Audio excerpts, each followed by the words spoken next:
bienvenidos a otra emisión de Hemisferios y les damos la bienvenida a este espacio de pensamiento, reflexión y crítica. Buenas noches, Marta, ¿cómo estás? Hola, Ulises, buenas noches a todos los que nos escuchan. Continuamos con esta dinámica eventual de tener invitados y especialistas para hablar de temas de gran importancia. Y bueno, pues este tema que hemos escogido el día de hoy es el análisis del fenómeno que llamamos la prostitución. Nuestros invitados de hoy son Ernesto Jiménez y Trilce Rangel. Trilce Rangel es antropóloga y es experta en temas de género, sexualidad. Y Ernesto Jiménez, que es escritor y también muy versado en los temas de sexualidad y sexología. Queremos hacer una especie de mesa virtual entre los cuatro para hablar de este tema tan delicado en cierto sentido, tan espinoso en otros, que genera mucho morbo y quizá por eso tanta confusión, como también hemos visto que lo genera temas de este tipo. En este caso la sexualidad, la prostitución, que tiene que ver mucho con la sexualidad de la mujer, porque realmente cuando se habla de prostitución, de trata, y cuando se hace tanto escándalo entre las posturas que existen, más bien se hace hincapié en la prostitución de la mujer, cuando la prostitución también puede ser del lado del hombre. ¿Por qué tanta confusión? Esta mezcla entre trata, entre prostitución. Bueno, me parece importante hacer la distinción en este punto de lo que es la trata de personas y por otro lado lo que es la prostitución, ¿no? Y creo que si hace tanto revuelo es porque justamente como lo mencionas, lo que está en juego es la sexualidad de la mujer, la que tiene que ser reprimida, la que tiene que ser guardada y la que tiene que ser delimitada, porque es en el cuerpo femenino en el que se reproduce la cultura. Entonces la prostitución, lo primero contra lo que está atentando es contra el orden patriarcal, en el caso de que fuera una decisión, no es esta liberación del cuerpo de su potencialidad sexual. Por otro lado, a mí me parece muy interesante cómo algunos hacen esta distinción, ¿no? Que lo que hacen las prostitutas es lucrar con su cuerpo y vender su cuerpo, y es cuando uno hace la pregunta, bueno, y no lo hacemos todo, hasta el trabajo intelectual implica el cuerpo, tú no mandas tu fuerza de trabajo a la chamba y tú te quedas tirado en la cama, ¿no? Es una implicación. Aquí el asunto es que es la mujer a la que se lía mayormente la prostitución y sobre cómo ese cuerpo es el que tiene que ser protegido para bien de que la sociedad se reproduzca, se coaccione. En el caso de la mujer, como sabemos, al prostituirse corren una serie de riesgos tremendos. Tiene que luchar contra la autoridad, contra los proxenetas, contra los policías, contra las mismas personas que deciden contratarlas. En el caso del hombre es como, digamos, como el lado bonito de la prostitución, bonito entrecomillado, porque pues más bien se trata de atender a la mujer. No son esclavizados, no son maltratados, no están encerrados en hoteles, no los esclavizan, etcétera, en la mayoría de los casos, ¿no? Entonces, una primera diferenciación aquí injusta, me parece, es el trato que reciben unos y otros. Entonces, digamos, la prostitución puede ser considerada como un trabajo que debe de alguna manera entrar en una regulación, es decir, es un mal social que tiene que ver con la pobreza, que tiene que ver precisamente con la esclavitud, que tiene que ver con muchos problemas sociales solamente, o puede ser considerada también como una vertiente, una práctica, digamos, incluso laboral, que no siempre tiene, que a veces puede tener que ver incluso con la voluntad de la misma persona para elegir un estilo de vida y una forma de sobrevivir. Creo que decir que la prostitución está ligada fuertemente a la trata o que ellas son obligadas, me parece que es de cierta manera velar las voces de estas personas que se dedican a la prostitución, ¿no? Yo conozco varias y es decisión propia. Ellas lo hacen y lo defienden desde esa posición. Entonces creo que si decimos pobrecitas mujeres es que son obligadas y forzadas porque la pobreza, creo que estamos estigmatizando y estamos cayendo en estereotipos. Andrea Peniche señala que, como dice Trilce, el debate sobre la prostitución se realiza muchas veces sin las prostitutas. Dice ella en su experiencia que escucharlas permite darse cuenta de que la gran mayoría percibe su actividad como un trabajo. No tienen baja autoestima, no se ven como víctimas y tampoco sienten que su trabajo sea indigno. Si se sienten víctimas no es por la actividad que ejercen, sino por el estigma que las coloca en un lugar social de sometimiento, siendo este estigma precisamente el que da lugar a sentimientos ambivalentes hacia su trabajo. creo que hay tantas cosas que tomar, no es tan simple ni tan sencillo, y como dice Trilce, hay que alejarse de los estereotipos que los medios han fomentado. ¿Qué opinas, Ernesto, sobre todo esto que hemos estado diciendo? Podríamos establecer de entrada dos situaciones: aquellas que por su propia decisión deciden ejercer la prostitución, y aquellas que mediante la trata de blancas, mediante los proxenetas, los enganchadores, las enamoran, y las engañan, y después las tienen prácticamente esclavizadas. La prostitución puede ser en estas dos alas que tú planteas, digámoslo, entre quienes están a favor o en contra de este ejercicio de libertad. Podríamos establecer que puede ser una forma de esclavitud, pero también puede ser una forma de empoderamiento. También nos puede llevar a perder lo más íntimo del ser humano, ¿no? Podemos llegar a una situación de cosificación, o vender, porque finalmente en este mundo neoliberal todo se puede vender, ya sea de manera legal o ilegal, pero podemos vender sangre, úteros, esperma, óvulos, niños, sexo, ¿no? Bueno, desde la antropología, la prostitución se ve como una praxis, como cualquier otra, como quien más es carpintero, solamente que está satanizado. Creo que se sataniza porque va y confronta directamente al sistema. Si seguimos pensando que pobrecitas mujeres, seguimos hablando de si es necesario abolir, imponer a estas otras mujeres cómo deben de vivir su cuerpo, cómo deben de trabajar, en qué se diferencian ellas del patriarcado que tanto están criticando, ¿no? En todo caso estaría a favor de una regulación, y no por el sentido de que tenemos que regularlas para la trata. Sí, es importante que se regule, pero también es importante que se regule como cualquier otro trabajo.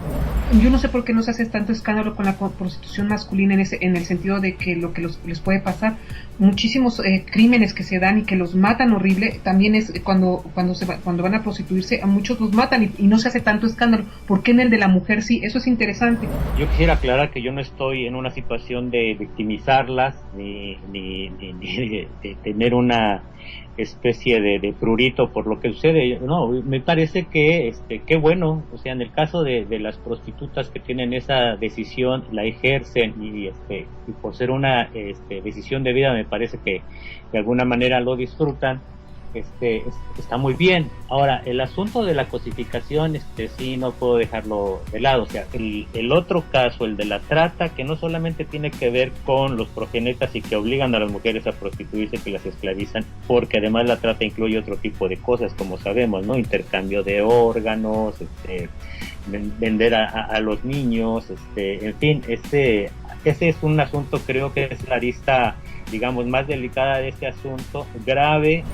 Por un lado se acepta y se tolera que exista, y por otro lado también se condena. ¿Y desde dónde se condena? Bueno, desde los tres, arquetipos, podríamos decirlo, que la sociedad patriarcal atribuye a la mujer para de alguna manera limitar su gran poder de seducción, que son el arquetipo de la prostituta, el arquetipo de la bruja y el arquetipo de la esclava, ¿no? Obviamente el arquetipo de la esclava es el favorito de la sociedad patriarcal porque es la mujer decente que está limitada al rol y a los papeles y a los trabajos que el patriarcado le imponga, ¿no?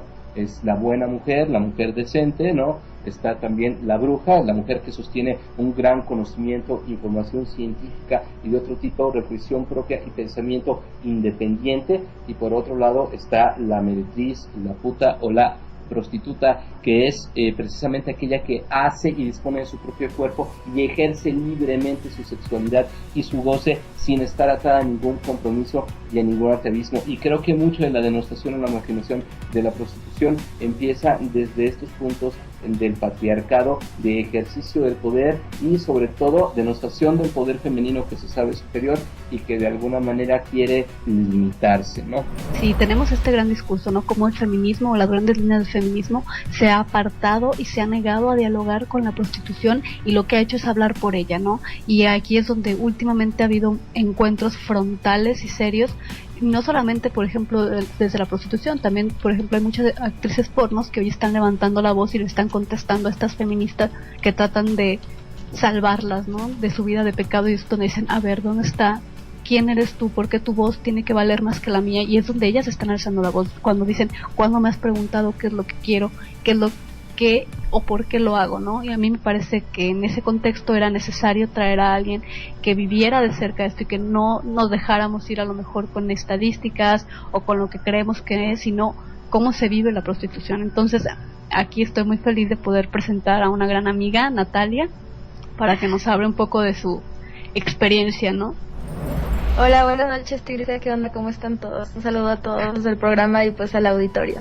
El personaje de la prostituta siempre es como que muy fuerte, ¿no? O sea, la gente le tiene miedo, le tiene un poco de entre temor y respeto y, o sea, como que es una persona que le produce mucha ansiedad a la gente, ¿no? Piensan que eres fuerte, piensan que tienes un carácter firme, piensan que eres muy divertida, o sea, la gente te pone ciertas habilidades o ciertas cualidades y defectos per se, ¿no? Y entonces, pues tú juegas con ese personaje. De entrada, eso a mí fue lo que más me impactó, que la gente ya piensa que eres de determinada manera y te temen y a la vez pues te rechazan y pues tú tienes que jugar con eso, pues. Yo simplemente, o sea, por razones personales dije, ok, me voy a dedicar a esto, ¿no? Entonces, a mí lo que me incentivó fue que yo estaba buscando trabajo desde mi casa, no encontraba nada se adecuaba a mis horarios y eso, y en lo que estaba buscando trabajo, estaba vendiendo cosas que no quería cosas de mi casa que no quería, ¿no? Estaba vendiendo mis cosas personales para sacar un dinero extra, ¿no?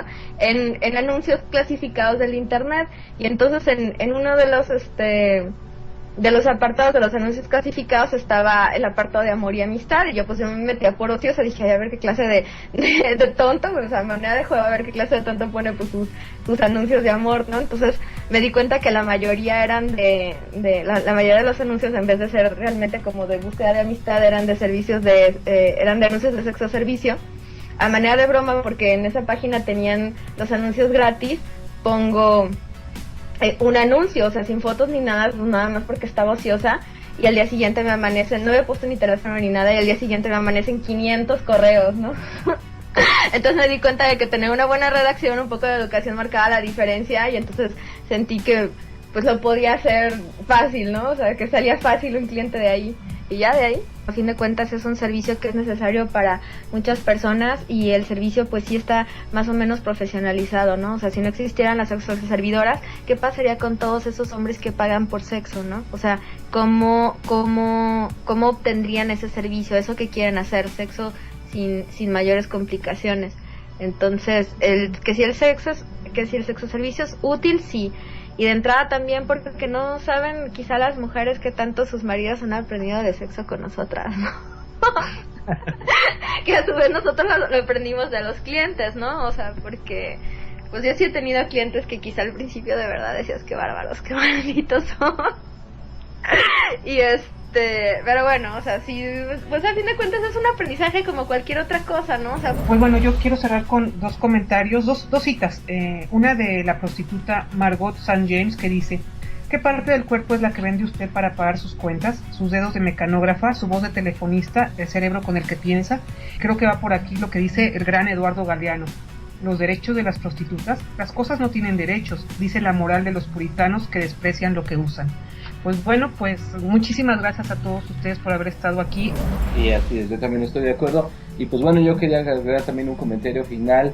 Se puede decir que tiene que ver con que la mujer se ve orillada por necesidad a vender su cuerpo, entre comillas. Todos nos vemos orillados por necesidad de hacer cosas que no queremos hacer, y estamos exactamente en la misma condición. Hay que replantear todo esto con las voces expertas desde muchos puntos de vista, tanto quien está directamente en la situación como Natalia, como también quienes de alguna manera han analizado desde otra perspectiva el asunto, como Ernesto y Trilce. Bueno, pues aquí están las líneas de opinión, o sea, lo que usted, querido público, ustedes lo que opinen. Estos son los temas de reflexión. Muchas gracias por haber estado en este programa. Los esperamos en la próxima emisión de Hemisferios el próximo miércoles. Muchas gracias a la Nueva República.